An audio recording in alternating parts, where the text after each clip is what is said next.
Hello students, this is Prachi. Welcome to our channel. आज हम करने वाले हैं क्लास 11 चैप्टर 2 की मिसलेनियस एक्सरसाइज कंप्लीट। अगर आपको कोई भी पर्टिकुलर क्वेश्चन देखना है तो डिस्क्रिप्शन बॉक्स में टाइम स्टैम्प डाल दी गई है, वहाँ आप क्लिक करेंगे तो आपका क्वेश्चन वहीं से स्टार्ट हो जाएगा। ऑल्सो इस चैप्टर की कोई भी वीडियो अगर आपसे मिस हो चुकी है तो उन सबका लिंक भी डिस्क्रिप्शन बॉक्स में है, आप जाकर प्लेलिस्ट गो थ्रू कर सकते हैं। तो स्टार्ट करते हैं with very first question. The relation f is defined by f x square, जब जो x है वो greater than equal to 0 but less than equal to 3 है। एंड रिलेशन g जो है वो आपको डिफाइन किया गया है एक्स स्क्वायर जब x आपका ग्रेटर देन 0 लेस देन 2 है, एंड 3x जब x greater than 2 and less than 10 है। Show that f is a function and g is not a function. तो सबसे पहले आपको पता होना चाहिए कि फंक्शन क्या होता है एंड नॉट अ फंक्शन क्या होता है। तो सबसे पहली बात, फंक्शन के लिए हम हमेशा ये देखते हैं कि अगर मान लीजिए ये ए सेट है और ये बी सेट है, ठीक है।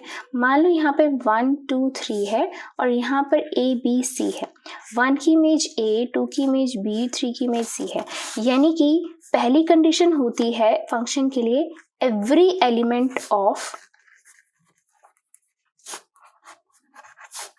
Has one and only one image in B set। ठीक है, तो यही कंडीशन है कि एक तो सबसे पहली बात, एवरी एलिमेंट ऑफ ए का हर एलिमेंट क्या होना चाहिए, यूज होना चाहिए, उसकी हर एक की इमेज पड़ी होनी चाहिए, और उसकी इमेज भी जो होनी चाहिए सिर्फ एक ही होनी चाहिए बी के अंदर। तब हम उसे क्या कहेंगे कि वो एक फंक्शन है। जैसे कि और एग्जांपल लेकर समझते हैं, ये ए है, ये बी है। अगर यहाँ पे 1 2 और यहाँ पर सिर्फ ए लिखा हुआ है और ये दोनों की जो इमेज है वो ए है। अब देखिए इस जो डेफिनेशन है इसको दोबारा से समझिए। एवरी एलिमेंट ऑफ ए, दोनों एलिमेंट यूज हो रहे हैं, दोनों की इमेज पड़ी हुई है और दोनों की एक ही इमेज है। बेशक दोनों की सेम है बट इसकी भी एक है और इसकी भी एक ही है। ऐसा तो नहीं है कि ये ए है और ये बी सेट है जिसके अंदर 1 2 और यहाँ पे ए बी सी है, तो 1 की ए बी है, 1 की बी बी है और 2 की सी है, तो 1 की यहाँ पे 2 इमेजेस होगी। तो this is not a function but this is a function. ठीक है, तो यही डेफिनेशन समझते हुए हम यहाँ पर इसका आंसर देंगे। तो सबसे पहली बात हमें बोला गया है कि एफ एक्स आपको दे रखा है एक्स स्क्वायर जब x की value greater than equal to 0 है but less than equal to 3 है, एंड 3x दे रखा है अगर जो x है वो ग्रेटर देन इक्वल टू 3 है but less than equal to 10 है। ठीक है, तो हम यहाँ क्या करते हैं, हम यहाँ पर ना सबसे पहले वैल्यूज पुट करके देखते हैं। तो पहले अगर मैं वैल्यू पुट करती हूँ तो x क्या आ रहा है, 0 आ रहा है। ठीक है, तो put x is equal to 0, तो f ऑफ 0 कितना आ जाएगा, f ऑफ 0 यानी कि 0 है तो यानी कि ये वाला फंक्शन लगेगा, दैट इज 0 का square is equal to 0। x को मैं 1 पुट करती हूँ तो 1 भी क्या है, इसी के बीच में आता है। ठीक है, तो 1 के लिए क्या हो जाएगा, 1 का स्क्वायर अगेन 1। x को 2 पुट करते हैं तो यहीं पर ही आता है, चलिए 2 पुट करते हैं तो क्या हो जाएगा, 2 का स्क्वायर दैट इज 4। 3 पुट करिए, अब यहाँ ध्यान से देखिए 3 यहाँ पर भी है, लेस देन इक्वल टू है ना, तो यहाँ पर भी हम फंक्शन ये भी लगा सकते हैं, और 3 यहाँ पर भी है यानी कि x is greater than equal to 3, यानी कि इक्वल टू पे आप ये वाला फंक्शन भी लगा सकते हैं, ये वाला फंक्शन भी लगा सकते हैं। पहले मैं ये लगा के देखती हूँ फिर ये लगा के देखती हूँ। ठीक है, तो f ऑफ 3, तो पहले मैंने स्क्वायर वाला फंक्शन लगा दिया, 9 आ गया, फिर मैंने दूसरे वाला फंक्शन लगाया दैट इज 3x और x हमने क्या लिया है, 3 लिया है, तो ये आ गया 9। तो आपने देखा यहाँ पर कि दोनों ही फंक्शन पे 3 की एक ही इमेज आ रही है दैट इज 9। ठीक है, अब अगर x में 4 पुट करती हूँ तो अब जितने भी मैं पुट करूंगी उसके लिए क्या लगेगा, 3x फंक्शन लगेगा, that is 3x is equal to 3 multiply 4 that is 12। ठीक है, और अगर हम 5 पुट करेंगे, 6 पुट करेंगे, 8 पुट करेंगे तो 3 8 जा 24, तो हर एक के लिए अलग अलग बन रही है। ठीक है, तो हर एक के लिए अलग एक इमेज बन रही है। मैं यहाँ पे दोबारा यहाँ पे लिख देती हूँ कि अगर मैं x 5 लेती हूँ तो f ऑफ 5 कितना आ जाएगा, 5 मल्टीप्लाई 3 दैट इज 15। ठीक है, 6 के लिए कितना आ जाएगा, 18, 7 के लिए कितना हो जाएगा, 21, 8 के लिए हो जाएगा 24, 9 के लिए हो जाएगा 27 एंड 10 के लिए हो जाएगा कितना 30। तो आपने अब हम और वैल्यूज़ नहीं पुट कर सकते क्योंकि उन्होंने x की क्या वैल्यू बोली है 0 से लेकर 10 तक, और हमने देखा 0 से लेकर 10 तक हर एक की वैल्यू डिफरेंट आ रही थी।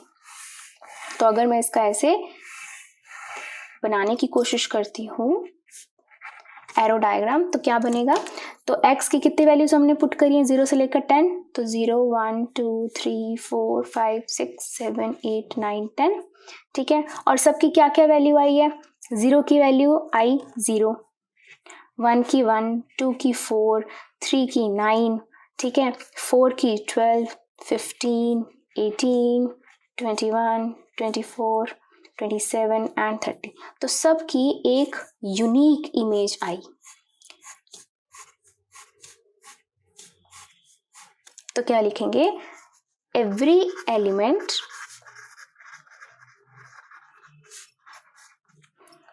ऑफ x या every element of set A has one and only one image, तो therefore it is a function। तो ये क्या है, हमारा एक फंक्शन है, ठीक है। सिमिलरली हमें g दे रखा है, g ऑफ x ये दे रखा है, ठीक है। अब हमें ये प्रूव करना है ये फंक्शन नहीं है। इसको कैसे करेंगे, ध्यान से देखिए। अब g ऑफ x के लिए हमें क्या दे रखा है, x स्क्वायर जब x की value greater than equal to 0 but less than equal to 2 है, ठीक है। एंड 3x दे रखा है जब x की value greater than equal to 2 but less than equal to 10 है। तब हम यहाँ पे भी डिफरेंट वैल्यूज पुट करते रहेंगे। Put x is equal to 0, तो g ऑफ 0 कितना आएगा, 0 इसमें लाई कर रहा है तो 0 का स्क्वायर इज 0। x को 1 पुट करेंगे तो 1 का स्क्वायर इज 1, ठीक है। x को 2 पुट करेंगे तो 2 देखिए, सॉरी यहाँ पर 2 है ना, तो 2 देखिए 2 यहाँ पर भी आ रहा है, 2 यहाँ पर भी है, ठीक है। तो पहले मैं यहाँ पे लगा के देखती हूँ, तो 2 का स्क्वायर करेंगे तो कितना आ जाएगा 4। लेकिन अगर मैं दूसरा फंक्शन लगा के देखती हूँ, क्योंकि ये भी तो दिखा रखा है उन्होंने, दैट इज 3x, तो 3 इंटू 2 ये आ गया 6। तो आपने यहाँ पर देखा कि जब हमने 2 पुट किया तो 2 की 2 इमेजेस आ रही हैं, दैट इज 4 एंड 6। तो अगर मैं इसको ऐसे ड्रॉ करती हूँ, ये A सेट, ये B सेट, तो 0 1 2 3 4 आगे जो भी अगर हम चलते रहते, बट यहाँ पे हमने देखा 0 के लिए तो 0 आया, 1 के लिए 1 आया, 2 के लिए 4 भी आया एंड 2 के लिए 6 भी आया, ठीक है। अगर मैं 3 पुट करूंगी, 3 इसमें आएगा, 3 3 से 9, तो 3 की इमेज आ जाएगी 9, 4 की इमेज आ जाएगी 12, ठीक है। बट बाकियों से हमें मतलब नहीं है, हमें एक ऐसा एलिमेंट मिल गया जिसकी कितनी थी, 2 इमेजेस आ रही थी। अगर ऐसा चीज आ जाती है तो हमने क्या देखा था कि वो फंक्शन नहीं होता। तो हम क्या लिख देंगे, here 2 has 2 different images that is 4 and 6, therefore it is not a function। ये एक फंक्शन नहीं है, ठीक है। तो ये था आपका क्वेश्चन फर्स्ट। चलिए करते हैं क्वेश्चन सेकंड। क्वेश्चन सेकंड क्या कह रहा है, if f x is equal to x square, आपको फंक्शन दे रखा है f x is equal to x square और आपको ये वाली वैल्यू फाइंड करनी है, दैट इज एफ यहाँ पे वैल्यू पुट कर रखी है 1.1, फिर यहाँ पे वैल्यू पुट कर रखी है 1 और नीचे नॉर्मल वैल्यू है दैट इज 1.1 माइनस 1, ठीक है। तो हमें क्या फाइंड करना है, हमें इसकी वैल्यू फाइंड करनी है, जबकि एफ एक्स हमें दे रखा है कि एफ एक्स का जो फंक्शन है that is x square, that is x square. तो अगर मैं यहाँ पे देखूं कि यहाँ पर 1.1 है, ठीक है, तो मैं यहाँ x की जगह पे क्या पुट करती हूँ, पहले 1.1 इसकी वैल्यू निकाल लेती हूँ मैं, ठीक है। तो 1.1 का स्क्वायर हो जाएगा, ठीक है, ये कितना आ जाएगा 1.21, ठीक है। फिर मैं क्या करती हूँ, एफ ऑफ, अब यहाँ पे क्या है 1, तो x की जगह पे 1 पुट कर देते हैं, तो 1 का स्क्वायर इज 1। अब इसकी वैल्यू निकालते हैं, तो अब क्या होएगा 1.1 माइनस एफ ऑफ 1, ठीक है। अब देखिए इसको जब हमने सॉल्व किया तो ये आया 1.21 माइनस इसको जब सॉल्व किया तो कितना आया 1। अब ये कितना हो जाएगा 1.1 माइनस 1 इज 0.1। तो अब कई बच्चों को क्वेश्चन आता है कि मैम हमने इसके ऊपर क्यों नहीं फंक्शन लगाया, इसका क्यों नहीं स्क्वायर किया। तो बच्चों यहाँ ध्यान से देखो, यहाँ पे एफ ऑफ एक्स है, यहाँ एफ ऑफ एक्स है, यहाँ कोई एफ लगा हुआ है नहीं, ये तो सिंपल एक नॉर्मल सी डिजिट है, ठीक है, इसीलिए यहाँ पर स्क्वायर नहीं हुआ और इनको हमने अलग से स्क्वायर करके इसको सॉल्व किया है, ठीक है। अब आगे इसको सॉल्व करते हैं। ये हो जाएगा 0.21, ये हो जाएगा 0.1, इसका पॉइंट हटाएंगे, ठीक है, नीचे क्या लग जाएगी 2 जीरोस, इसका पॉइंट हटाएंगे, ऊपर लग जाएगी 1 0, 1 से 1 खत्म, 21/10 आ गया विच इज इक्वल टू 2.1 जो है इसका आंसर, ठीक है। तो ये था क्वेश्चन सेकंड। चलिए करते हैं क्वेश्चन थर्ड। अब क्वेश्चन थर्ड क्या कह रहा है, find the domain of the function of f of C. ये आपको फंक्शन दे रखा है, तो याद करिए डोमेन क्या होता है। डोमेन का मतलब होता है हम क्या इनपुट दे सकते हैं, ठीक है। तो यहाँ पर बच्चों को कंफ्यूजन रहता है कि मैम हम x की जगह पे तो कुछ भी इनपुट दे सकते हैं, एनी रियल नंबर दे सकते हैं, है ना। हाँ जी हम दे सकते हैं, बट उसके ऊपर एक कंडीशन होती है कि वो इनपुट हम दे सकते हैं जिसके ऊपर फंक्शन आपका डिफाइंड हो। अगर जिस इनपुट पे आपका फंक्शन नॉट डिफाइंड आ जाए वो इनपुट हम नहीं दे सकते, ठीक है। अब क्या इसका क्या मतलब है कि जिस पॉइंट पे आपका फंक्शन नॉट डिफाइन आ जाए तो वो पॉइंट आपका इनपुट नहीं, तो उसका क्या मतलब, उसका मतलब ये है कि यहाँ पर देखिए ये आपका फ्रैक्शन में है, ठीक है, ये हो गया आपका ऊपर हो गया न्यूमरेटर और नीचे हो गया आपका डिनोमिनेटर, ठीक है। अब अगर मैं इसको नॉर्मल एक कोई ऐसे डिजिट लिखती हूँ, जैसे 5/0 लिखा, ठीक है, एक मैंने लिख दिया 5/1 लिखा, कोई एक नंबर है x, एक 5/1 है और एक x है 5/0, ठीक है। अब आप मुझे बताइए ये तो मतलब इसकी वैल्यू होगी 5 होगी, क्या इसकी वैल्यू 5 है, ये इसकी वैल्यू 0 है, नहीं, ये क्या है आपका नॉट डिफाइंड।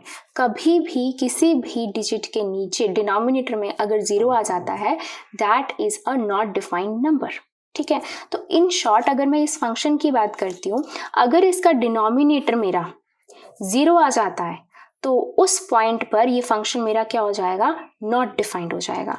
तो क्या करना है हमें वैल्यू चेक करनी है कि ये कहाँ पर जाकर आपका 0 होता है और वो वैल्यू हमने डोमेन में नहीं लेनी, ठीक है। तो हम क्या लिखेंगे यहाँ पर, clearly denominator should not be 0। सो क्या करेंगे, let us find the exception for domain। Domain के लिए एक्सेप्शन निकालो। डोमेन के लिए एक्सेप्शन का मतलब क्या है कि मान लो जैसे हमने इसको 0 के इक्वल पुट कर दिया और हम यहाँ से x की वैल्यू निकाल लेंगे कि हाँ जी ये x की वैल्यू निकलेगी, तो उस वैल्यू पर हमारा डिनोमिनेटर क्या हो जाएगा, 0 हो जाएगा। तो वो जो वैल्यू होगी वो डोमेन में नहीं आएगी, बाकी सारी वैल्यूज डोमेन में आ सकती हैं। समझ आया? तो चलिए स्टार्ट करते हैं इसको फाइंड करना। अब क्या है, ये एक इक्वेशन है, क्वाड्रेटिक इक्वेशन है, इसको हमने सॉल्व करना है। कैसे करते हैं, ये प्रोडक्ट है, तो हमें क्या करना होता है कि ऐसे दो नंबर सोचिए जिसकी मल्टीप्लिकेशन करें तो क्या आए, 12 आए, और उन्हीं को ही अगर हम ऐड या सब्ट्रैक्ट करते हैं तो क्या आना चाहिए, 8 आना चाहिए। तो हम क्या करेंगे, 12 के फैक्टर्स बना लेंगे। तो देखो क्या होगा, 2 6 2 3 3 आ गया, ठीक है। अब 3 2 6 and 2, 6 multiply 2 is 12 and 6 plus 2 is 8 मिल गए। लेकिन अब हम साइन कंसीडर करते हैं। साइन के लिए हमारे पास -8 आना चाहिए, यानी कि -6 -2 तभी -8 आएगा। अब वही साइन अगर मैं यहाँ अलॉट कर देती हूँ तो ये प्लस आ जाएगा, तो मुझे फैक्टर्स मिल गए -6 एंड -2। चलिए इसको स्प्लिट करते हैं। एक्स स्क्वायर -8x को क्या लिखेंगे, -6x -2x plus 12 is equal to 0। X common आ रहा है, x -6 -2 कॉमन लेंगे, x -6 कॉमन, क्या बच गया, x -2। तो यहाँ से x -6 को 0 के इक्वल रखेंगे, यहाँ से आ जाएगा x आ गया 6 और यहाँ से x आ गया 2। तो यानी कि वो ये कह रहा है कि जब हम x की वैल्यू 2 पुट करेंगे पूरे में या x की वैल्यू 6 पुट करेंगे पूरे में, तो हमारा डिनोमिनेटर यहाँ पे क्या आ जाएगा, 0 आ जाएगा। तो यानी कि 6 और 2 डोमेन में नहीं आएंगे और बाकी सारे नंबर्स डोमेन में आ सकते हैं। तो हम क्या लिखेंगे, डोमेन के लिए all real numbers. All real numbers मतलब कि हम कोई भी नंबर पुट कर सकते हैं, माइनस में, फ्रैक्शन में, जीरो में, कोई भी नंबर पुट कर सकते हैं, सिर्फ 6 और 2 पुट नहीं करना। तो -6 and 2, माइनस मतलब एक्सेप्ट 6 and 2, क्योंकि जैसे हमने 6 या 2 पुट किया ये हमारा डिनोमिनेटर 0 हो जाएगा, फंक्शन नॉट डिफाइन हो जाएगा, वो हम इनपुट नहीं दे सकते। So this is your answer. ये था क्वेश्चन 3। चलिए करते हैं क्वेश्चन 4। तो नेक्स्ट क्वेश्चन क्या कहता है, find the domain and range of the real number of defined by function fx is equal to root x minus 1। तो सबसे पहले याद होना चाहिए डोमेन और रेंज क्या होती है। ये होती है इनपुट, कि हम क्या इनपुट दे सकते हैं, एंड रेंज क्या होती है और क्या हमें आउटपुट मिल सकती है। ठीक है, तो अब क्या करना है इसके अंदर, अब हमें ये देखना होगा कि जैसे हमने अभी 3rd क्वेश्चन में करा कि डोमेन यानी कि हम इसके अंदर क्या वैल्यू पुट करें जिससे हमारा जो आंसर आए वो नॉट डिफाइंड ना आए। यानी कि नॉट डिफाइंड का मतलब, अब जैसे हमने वहां पे देखा कि यहाँ डिनोमिनेटर में अगर 0 आता है तो हमारा जो नंबर होता है वो नॉट डिफाइन हो जाता है। अब एक और चीज, रूट के अंदर अगर 2 लिखा है this is a real number, ठीक है, लेकिन रूट के अंदर -2 अगर आ गया तो this is not defined, this is a complex number, this is an imaginary number, this is not a real number. ठीक है, तो वो हो जाएगा आपका नॉट डिफाइन। यानी कि अब इस क्वेश्चन में कंडीशन क्या है नॉट डिफाइन की, कि रूट के अंदर आपका नेगेटिव नहीं आना चाहिए। ठीक है, रूट के अंदर नंबर क्या पड़ा हुआ है x माइनस 1, यानी कि x माइनस 1 जो है वो नेगेटिव नहीं होना चाहिए, 0 हो सकता है, क्योंकि root 0 equals to 0, this is a real number. ठीक है, 0 हो सकता है, 0 से ग्रेटर हो सकता है, लेकिन लेस देन 0 नहीं होना चाहिए, दैट इज नेगेटिव नहीं होना चाहिए। तो हम क्या लिखेंगे, clearly x minus 1 greater than equal to 0 होना चाहिए। ठीक है, कि ये लेस देन 0 नहीं होना चाहिए, यानी कि नेगेटिव नहीं होना चाहिए for the function to be defined. Function को डिफाइन होने के लिए रूट के अंदर की जो वैल्यू है या तो वो 0 हो या 0 से बड़ी हो, ये लेस देन 0 यानी कि नेगेटिव नहीं होनी चाहिए। जैसे नेगेटिव हुई तो वो हमारा क्या हो जाएगा, नॉट डिफाइंड। ये चीज समझ में आया आपको। ठीक है, आगे चलते हैं।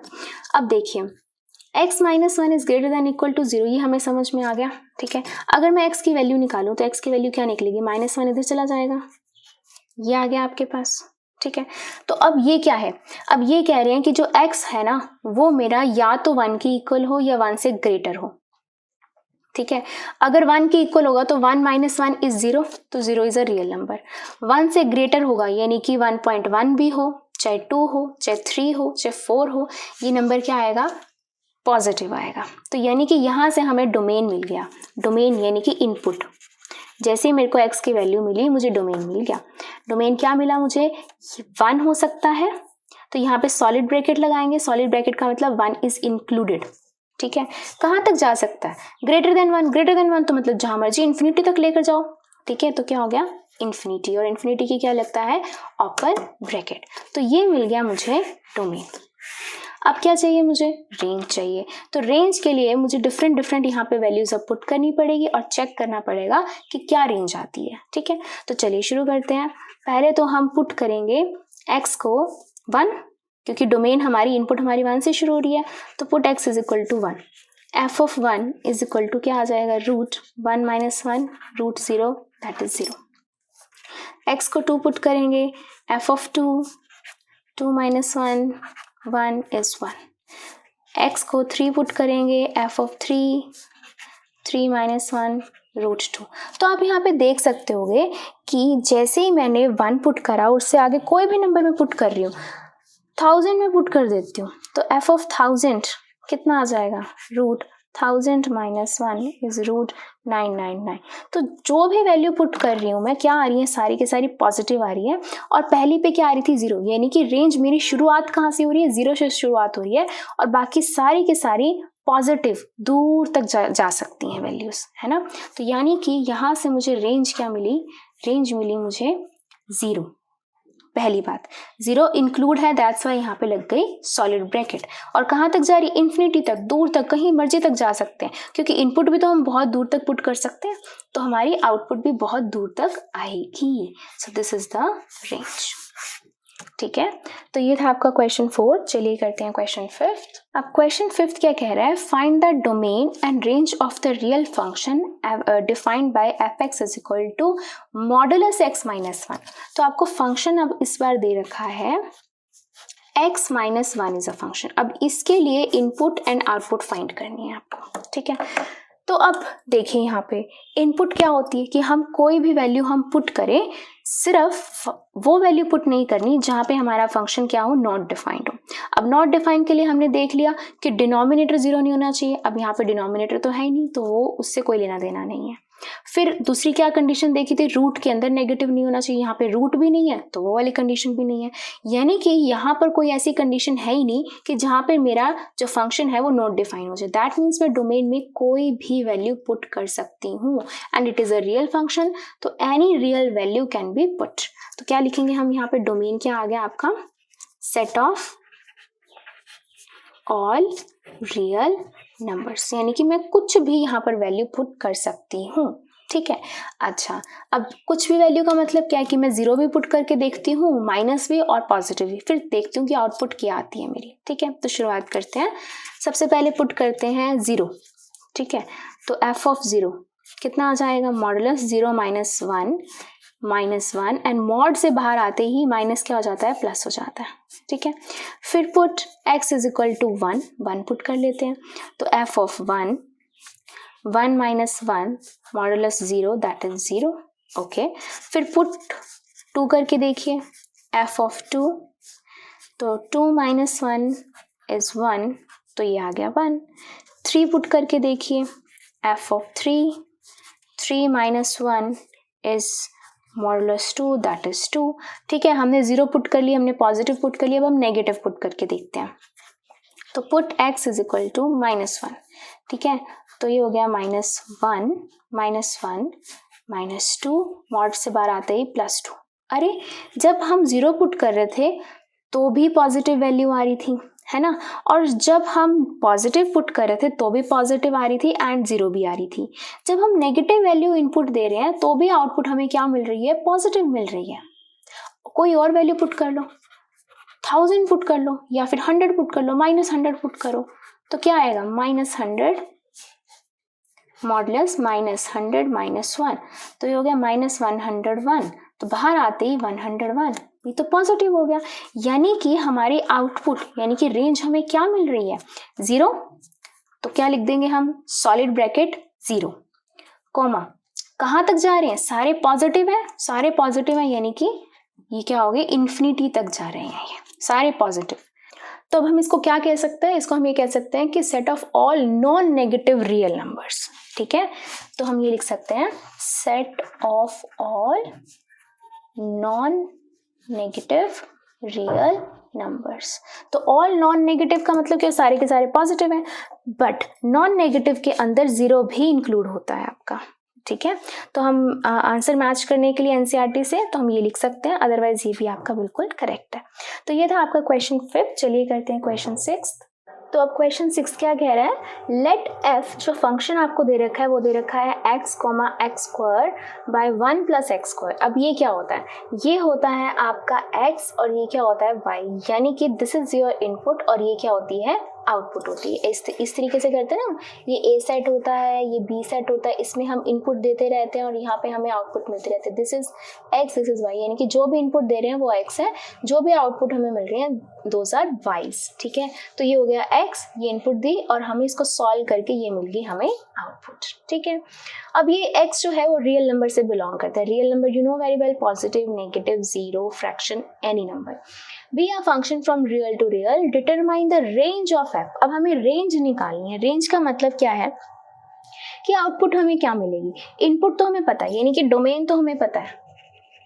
ठीक है, डोमेन क्या है, ऑल रियल नंबर्स, यानी कि कोई भी हम वैल्यू यहाँ पर पुट कर सकते हैं, ये हमें ऑलरेडी गिवन है, बिलोंग्स टू रियल नंबर। ठीक है, बट हमें रेंज क्या है, रेंज क्या दे रहे हैं, ये रेंज हमें निकालनी है। वो तो बहुत ईजी है निकालने, क्यों? क्योंकि हमें इनपुट ऑलरेडी दे रखी, दैट इज रियल नंबर। तो हम क्या करते हैं, हम जीरो भी पुट कर देंगे, नेगेटिव पुट कर देंगे, पॉजिटिव पुट कर देंगे और चेक कर लेंगे हमारा आउटपुट क्या आ रहा है। चलिए स्टार्ट करते हैं। अब जैसे हमारा जो आउटपुट है that is f of x लगा लो, that is x square upon में 1 plus x square, that can be written as y. ठीक है, तो अब हम क्या करेंगे, हम पुट करेंगे पहले put x is equal to 0, 0 put करो तो एफ ऑफ 0 कितना आ जाएगा, 0 का square 1 plus 0 that is 0 by 1 which is equal to 0।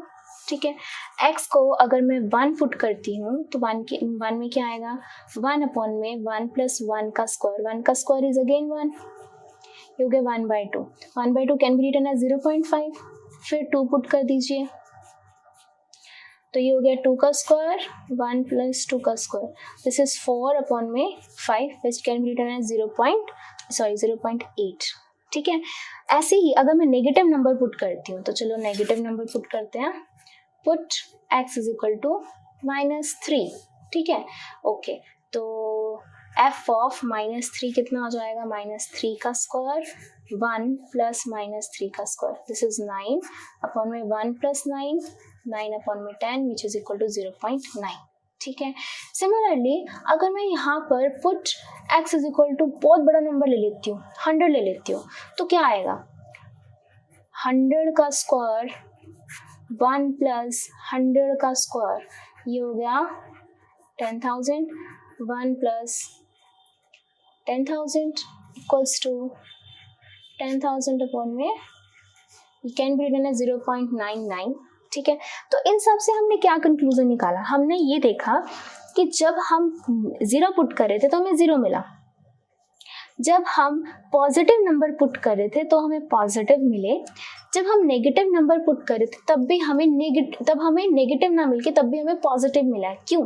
क्योंकि हमारे फंक्शन में है स्क्वायर, तो किसी भी चीज़ को अगर मैं किसी भी चीज़ का अगर मैं स्क्वायर करती हूँ तो मेरे पास क्या आएगा, पॉजिटिव नंबर आएगा। और डिनोमिनेटर में भी देखो 1 प्लस एक्स स्क्वायर है, यानी कि अगर मैं x की जगह पे नेगेटिव भी पुट करती हूँ, नेगेटिव का स्क्वायर होकर पॉजिटिव हो जाएगा +1, it is again a positive number.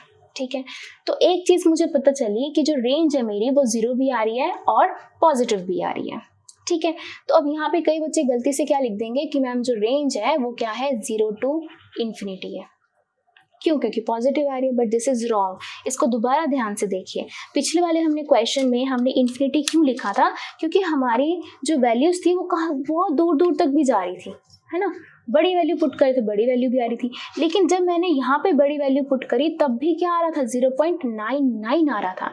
यानी कि यहाँ पर आपकी जो रेंज होगी वो कहाँ तक लिमिटेड है, वो लिमिटेड है आपकी 0 तो आएगा ही आएगा, वो लिमिटेड है 1 तक, और 1 नहीं आएगा कभी भी, और इसलिए यहाँ हम लगा रहे हैं ओपन ब्रैकेट। तो दिस इज योर रेंज। अब क्वेश्चन इज वाई, क्योंकि ध्यान से देखिए हमारे फंक्शन को, एक्स स्क्वायर अपॉन में 1 प्लस एक्स स्क्वायर है ना, तो न्यूमरेटर छोटा है, डिनोमिनेटर बड़ा है आपका, एक्स स्क्वायर है, यहाँ पे एक्स स्क्वायर +1 है, तो डिनोमिनेटर आपका बड़ा है, न्यूमरेटर आपका छोटा है, जिसकी वजह से हमेशा और हमेशा इस टोटल की वैल्यू क्या आएगी, <1 आएगी, 1 भी कभी नहीं आ सकती है।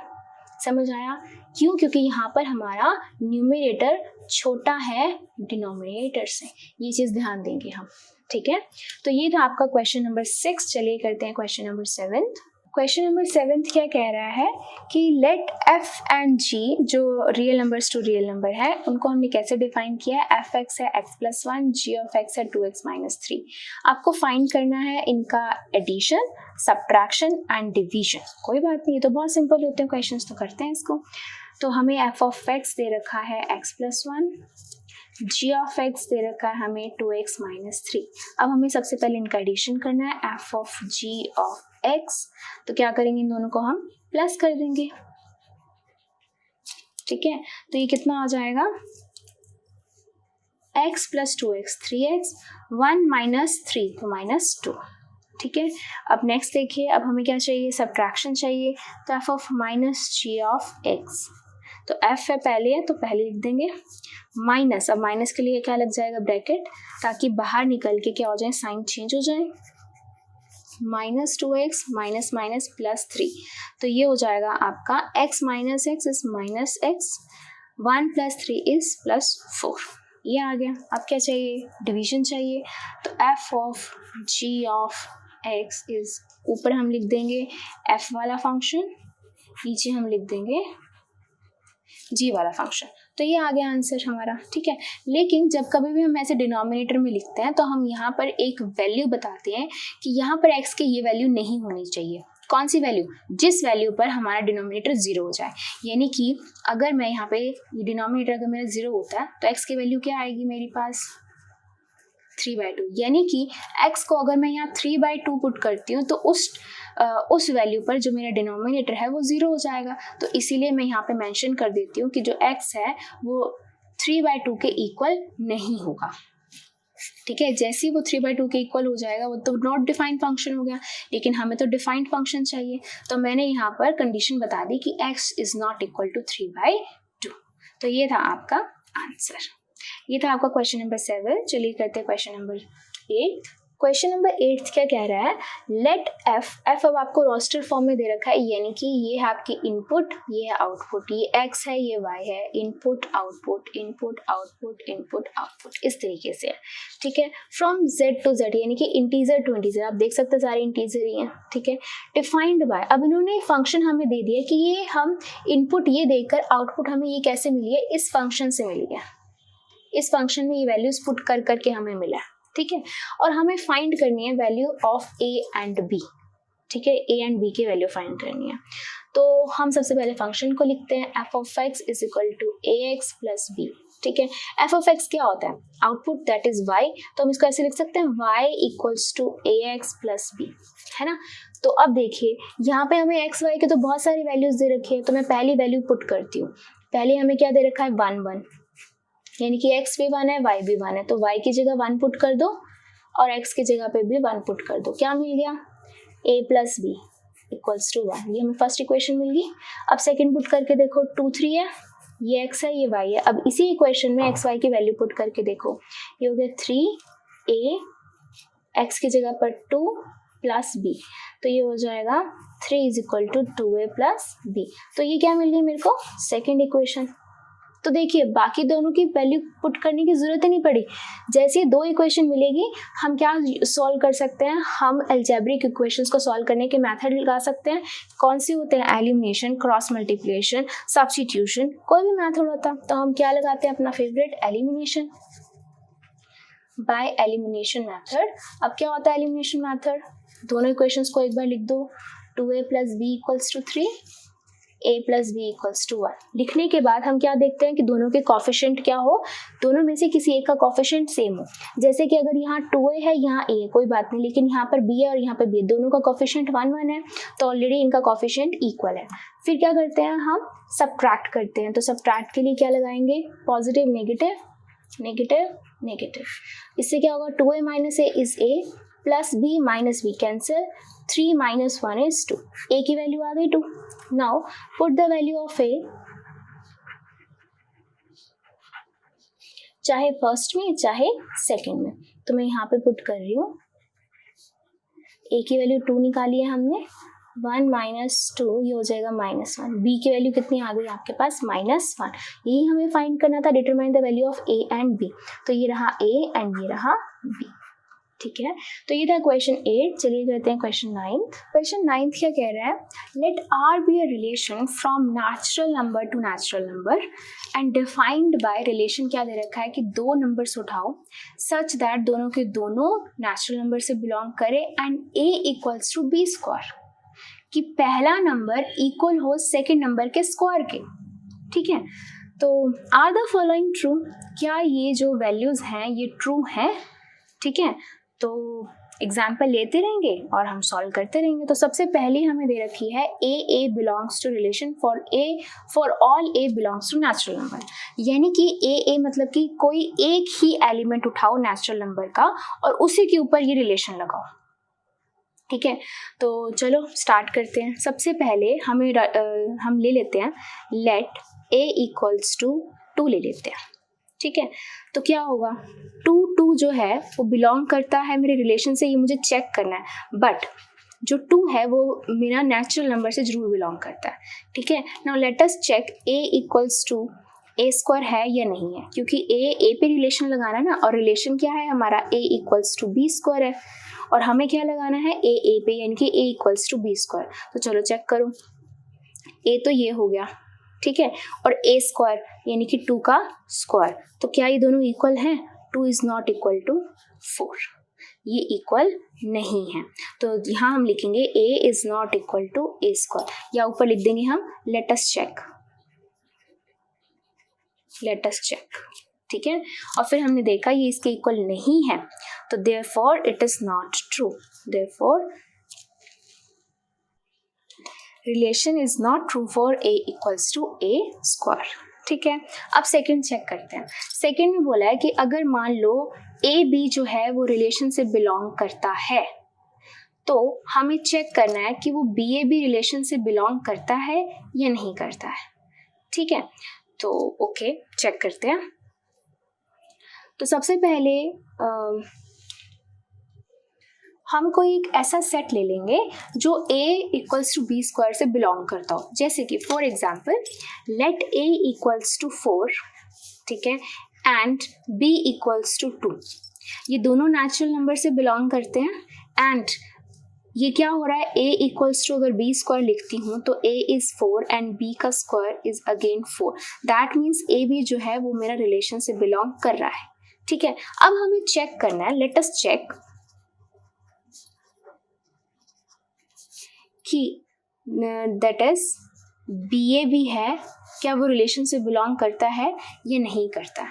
तो यानी कि बी ए का मतलब क्या हो गया, अब हमें बी ए पे रिलेशन लगाना है, that means b equals to a square check करना है हमें, ठीक है, ये चेक करना है हमें। तो बी क्या है आपके पास, B is 2, what is A is 4, that is 4 का स्क्वायर, क्या ये दोनों इक्वल हैं? No, 2 is not equal to 16, यानी कि यहाँ से हमें क्या पता चला, यहाँ से हमें पता चला कि बी ए जो है वो रिलेशन को बिलोंग नहीं करता, तो relation is not true for b a belongs to relation, ठीक है।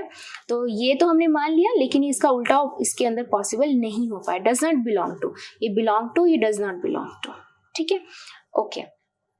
अब क्या है, नेक्स्ट है यहाँ पर। अब यहाँ पर इन्होंने बोला है कि हमने कोई एक ऐसा कंडीशन देखनी है कि ए बी रिलेशन से बिलोंग करता हो, बी सी रिलेशन से बिलोंग करता हो, फिर हमने चेक करना है कि क्या ए सी भी बिलोंग करता है। तो जैसे हमने यहाँ पे 2 4 लिया, ऐसे हमें और भी रिलेशन लेना है यहाँ पे, ठीक है। तो चलो स्टार्ट करते हैं।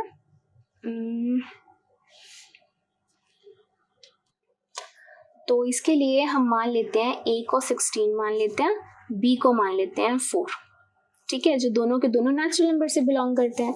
अब इनके ऊपर रिलेशन लगाओ, a equals to b square, तो a is 16 equals to b का square which is equal to 16, हाँ जी, जो a b है वो रिलेशन को बिलोंग कर रहा है, ठीक है।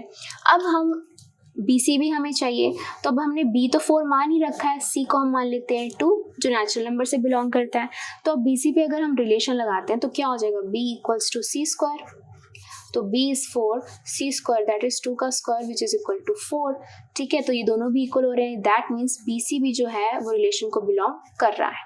अब हमें चेक करना है कि ए सी भी रिलेशन को बिलोंग करता है या नहीं करता है।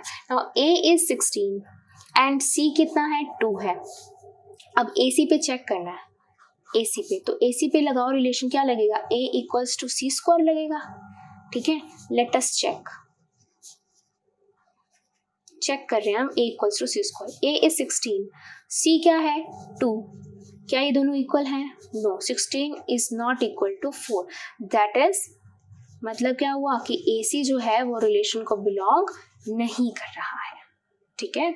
तो ये क्या था आपका कि हमने खुद से लेना था कि ए बी बिलोंग करता हो रिलेशन को, बी सी बिलोंग करता हो रिलेशन को, फिर हमने चेक करना था कि ए सी भी करता है, तो ए सी को जब हमने चेक करा वो रिलेशन को बिलोंग नहीं करता है, ठीक है।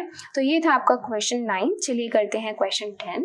तो क्वेश्चन 10 क्या कह रहा है, लेट ए सेट आपको दे रखा है 1 2 3 4, बी सेट आपको दे रखा है 15 9 11 15 16, और आपको जो दे रखा है वो एक फंक्शन दे रखा है दैट इज दिस वन, ठीक है। और हमें बोला गया है कि चेक करो कि f जो है वो क्या एक रिलेशन है a से लेकर b तक का। और चेक करना है कि क्या वो फंक्शन भी है ए से लेकर बी तक का, और आपके अपने आंसर को जस्टिफाई भी करना है। तो सबसे पहली बात याद होना चाहिए कि रिलेशन हम किसे कहते हैं और फंक्शन हम किसे कहते हैं। ठीक है, तो याद करिए, फंक्शन तो हम उसे कहते हैं कि जब ए सेट के सभी एलिमेंट्स की इमेज बी सेट में पड़ी हो और वो भी क्या हो, यूनिक इमेज हो, उसे हम कहेंगे कि क्या है, वो फंक्शन है। ठीक है, और रिलेशन क्या होता था, रिलेशन जो होता था वो होता था subset of Cartesian product of a and b.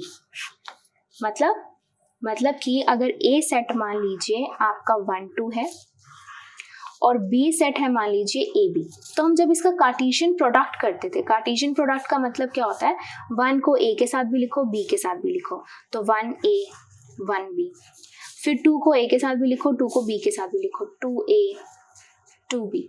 ठीक है, और अगर मैं कोई एक रिलेशन ऐसा लिख देती हूँ, मान लो 1 एंड b लिख दिया मैंने, ठीक है, तो क्या ये रिलेशन है, तो हम चेक करेंगे कि क्या ये चीज़ यहाँ पे प्रेजेंट है, तो हाँ जी 1 भी प्रेजेंट है। तो यानी कि हमने लिखा कि जब सारे के सारे एलिमेंट्स जो होते हैं एक रिलेशन के वो प्रेजेंट हो कार्टेशियन प्रोडक्ट में, एक सेट के सारे एलिमेंट्स प्रेजेंट हो कार्टेशियन प्रोडक्ट में, देन हम कहते हैं कि वो एक रिलेशन है, and relation is a subset of Cartesian product. समझ आया, तब उसे हम कहेंगे क्या, हाँ जी ये एक रिलेशन है। ठीक है, तो सबसे पहले रिलेशन चेक करने के लिए हम क्या करेंगे, हम ए और बी का कार्टेशियन प्रोडक्ट करेंगे, फिर हम देखेंगे कि क्या ये सारे के सारे एलिमेंट्स उस कार्टेशियन प्रोडक्ट में हैं। अगर ये हाँ जी सारे के सारे उसके अंदर होंगे तो हम कह देंगे कि ये हमारा एक रिलेशन है। ठीक है, तो स्टार्ट करते हैं, ए क्रॉस बी निकालो, कार्टेशियन प्रोडक्ट निकालो। कैसे करते हैं, 1 को सभी के साथ लिखना है पहले, तो लिख दो 115 9 सॉरी 15 नहीं है, ये 1 है, एक मिनट, सॉरी दिस इज 1,5। ठीक है, तो 1 को पहले 1 के साथ लिखेंगे, 1 को फिर 5 के साथ लिखेंगे। ठीक है, तो पहले लिख दिया 1 1, देन 1 5, ठीक है, देन 1 9, देन 1 11, 1 15, 1 16। ठीक है, उसके बाद 2 को सबके साथ लिख देंगे, 2 1, 2 5, 2 9, 2 11, फिर 3 को लिख देंगे सबके साथ,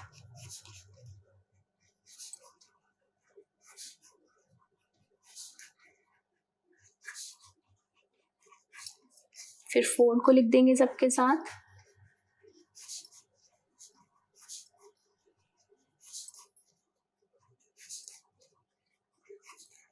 तो ये हमने बना लिया कार्टेशियन प्रोडक्ट।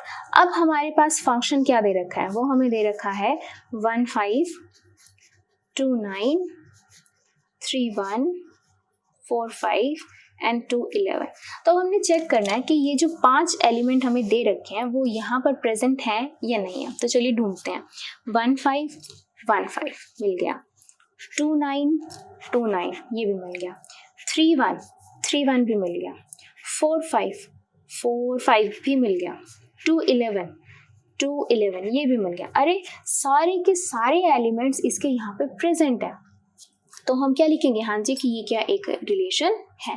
तो हम क्या लिखेंगे, all elements of F R present in Cartesian product, therefore F जो है वो एक सबसेट हो गया। सबसेट का मतलब सारे एलिमेंट्स इसके अंदर प्रेजेंट है, subset of Cartesian product, that implies F क्या है, वो एक एक रिलेशन है फ्रॉम ए टू बी का।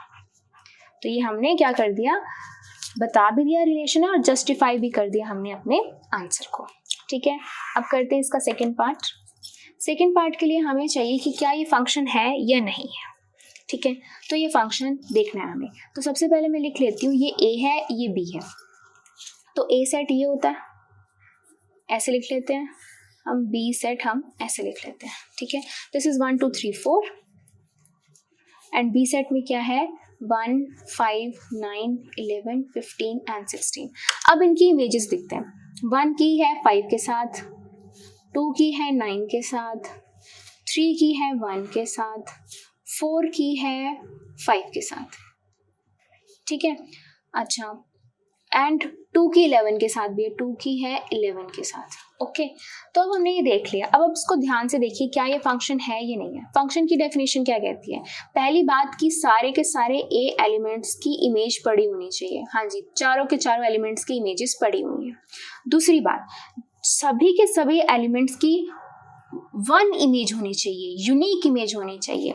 तो 1 की एक ही इमेज है, दैट इज 5। 2 की 2 इमेजेस हैं, दैट इज 9 एंड 11। तो जैसे ही 2 की 2 इमेजेस होगी, this is not a function. तो हम लिखेंगे hair 2 has 2 images, that is 9 and 11, therefore f is not a function। ये हमारा फंक्शन नहीं है। तो हमने अपने आंसर को भी जस्टिफाई कर लिया, ठीक है। तो ये था आपका 10th क्वेश्चन। चलिए करते 11th क्वेश्चन। क्वेश्चन 11th क्या कह रहा है? Let f be the subset of integers, ठीक है। इंटीजर्स का Cartesian product defined by, function आपको कैसे डिफाइन किया गया? A b a plus b, यानी कि दिस इज योर इनपुट, यानी कि ये x है और ये क्या है? y है। और ये दोनों के दोनों इंटीजर से बिलोंग करते हैं, यानी कि अगर मैं ये a सेट बनाती हूँ, ये b सेट बनाती हूँ, ये क्या है? a b a b a b, और ये क्या है? a plus b a plus b a plus b. ये हो जाएगी वैल्यू ऑफ x, ये हो जाएगी वैल्यू ऑफ y। यानी कि x की वैल्यू इनपुट क्या है? a क्रॉस मतलब a मल्टीप्लाई b, आउटपुट क्या है? a plus b. ये चीज कह रहे हैं, ठीक है। आपको चेक करना है कि क्या ये फंक्शन है। अगर है तो आपको जस्टिफाई करना है, नहीं है तो भी आपको जस्टिफाई करना है, ठीक है। तो सबसे पहली बात हमें देखना पड़ेगा फंक्शन के लिए हमें पता होना चाहिए कि एवरी एलिमेंट ऑफ यूज होना चाहिए ए का, और उसकी एक ही इमेज होनी चाहिए, 2 नहीं होनी चाहिए इमेज। जैसी 2 हुई वहीं पर ही गड़बड़ हो जाएगी, ठीक है। तो सबसे पहले हम इनपुट देखते हैं। इनपुट क्या है? एक्स है हमारे पास, ए बी, ठीक है। तो मैं लेट कर लेती हूँ, ए को 1 मान लेती हूँ, बी को 2 मान लेती हूँ, क्योंकि इंटीजर्स की बात हो रही है तो हम सबसे इजी ले लेते हैं 1 and 2। तो एक्स कितना आ जाएगा? 1 × 2 दैट इज 2। अब इसकी आउटपुट देखिए, y क्या है? a प्लस बी, यानी कि 1 + 2 दैट इज 3, ठीक है। तो 2 की जो इमेज आ गई वो आ गई 3, ओके। अब मैं क्या करती हूँ, अब ये इंटीजर्स हैं, अब मैं नेगेटिव मान लेती हूँ। तो लेट x, a को मान लेती हूँ -1, b को मान लेती हूँ -2। अब x निकालिए, x क्या है? a × b, -1 × -2, ये क्या हो जाएगा? +2, ठीक है। अब y निकालिए इसका, y क्या है? a plus b, that is -1 -2, ये हो गया -3। अरे यहाँ देखिए 2 की इमेज आई 3, यहाँ 2 की इमेज आई -3। क्या कभी ऐसा हो सकता है कि a सेट में बहुत सारे एलिमेंट्स हैं जिसमें एक 2 भी पड़ा हुआ है, और b सेट के अंदर बहुत सारे एलिमेंट्स हैं जिसमें 3 और -3 भी पड़ा, तो 2 की इमेज 3 भी हो, 2 की इमेज -3 भी हो? नहीं हो सकता ना ऐसा, क्योंकि जैसे ही एक एलिमेंट की 2 इमेजेस आ गई या 1 से ज़्यादा इमेज आ गई तो हम उसको फंक्शन नहीं कहते हैं। तो हम यहाँ पे डायरेक्ट लिखेंगे एज, या फिर hair 2 has 2 images, that is 3 and -3। तो therefore जो आपका f है is not a function, ये हमारा फंक्शन नहीं है, ठीक है। तो ये था आपका क्वेश्चन नंबर 11। चलिए करते हैं क्वेश्चन 12। क्वेश्चन 12 क्या कह रहा है? लेट ए को एक सेट है जिसके अंदर 9, 10, 11, 12, 13 एलिमेंट्स हैं। फिर क्या है? लेट एक फंक्शन जो ए सेट से नेचुरल नंबर की तरफ जाता है, और वो हमें डिफाइन किया गया है the highest prime factor of n. Highest prime factor of n, n क्या है? ये सारे एलिमेंट्स, ये इनपुट, ठीक है। और हमें क्या दे रखी है? हमें दे रखी है रेंज बतानी है हमें। तो फंक्शन हमें दे रखा है हाईएस्ट प्राइम फैक्टर्स, और हमें बतानी है उसकी क्या? रेंज। तो हम क्या करेंगे? हम सबसे पहले फाइंड करेंगे जो इनपुट है उनके हाईएस्ट प्राइम फैक्टर्स फाइंड करेंगे, ठीक है। पहले प्राइम फैक्टर्स फाइंड करेंगे। तो 9 है, तो पहले मैं यहाँ फंक्शन लिख लेती हूँ। Function is highest prime factor of n। तो हाईएस्ट फाइंड करने के लिए पहले मुझे प्राइम फैक्टर्स निकालने पड़ेंगे, ठीक है। तो जो हमारा फंक्शन आता है वही हमारी रेंज होती है, ठीक है, जो हम सॉल्व करते हैं ये तो हमारी इनपुट हो गई ना, इसको जब हम सॉल्व करेंगे उसमें से अगर हम उसके हाईएस्ट प्राइम फैक्टर्स निकालेंगे वही हमारा function and that is the range. ठीक है, तो हम सबसे पहले निकालते हैं prime factors. Prime factors of सबसे पहले 9 के निकालो। 9 के क्या होते हैं, 3 होता है, 3 इंटू 3 होता है। ओके, तो 3 इंटू 1 लिख देते हैं हम यहाँ पे। प्राइम फैक्टर्स ऑफ 10 का क्या होगा, 2 into 5 into 1। Prime factors of 11 is a prime number, that is 11 into 1। Prime factors of 12 का क्या होगा, 3 इंटू 2 इंटू 2 होता है, तो 2 इंटू 3 और साथ में 1 हो गया। ठीक है, prime factors of 13 is again a prime number, तो 13 इंटू 1। अब हमने क्या ढूंढने है इसमें से, हाईएस्ट। अब निकालिए हाईएस्ट प्राइम फैक्टर्स ऑफ, पहले 9 का निकालो। 9 में 3 और 1 में बड़ा कौन सा है, 3 है। फिर हाईएस्ट प्राइम फैक्टर ऑफ 10, तो 2, 5, 1 में से बड़ा कौन सा है, 5। हाईएस्ट प्राइम फैक्टर ऑफ 11 का तो 11 ही है। हाईएस्ट प्राइम फैक्टर ऑफ 12 का 2, 3 एंड 1 में से कौन सा बड़ा है, 3। हाईएस्ट प्राइम फैक्टर ऑफ 13 का तो खुद ही है 13। ठीक है, तो ये क्या आ गए आपके highest prime factors, that is आपका फंक्शन क्या आ गया है, 3, 5, 11, 13, यानी कि ये आपकी आउटपुट आई है। आउटपुट ही क्या होती है, रेंज होती है। This is your range. Range क्या है, 3, 5, 11, 13। So this is the answer. तो ये था आपका question last. So thank you, that's all for this video.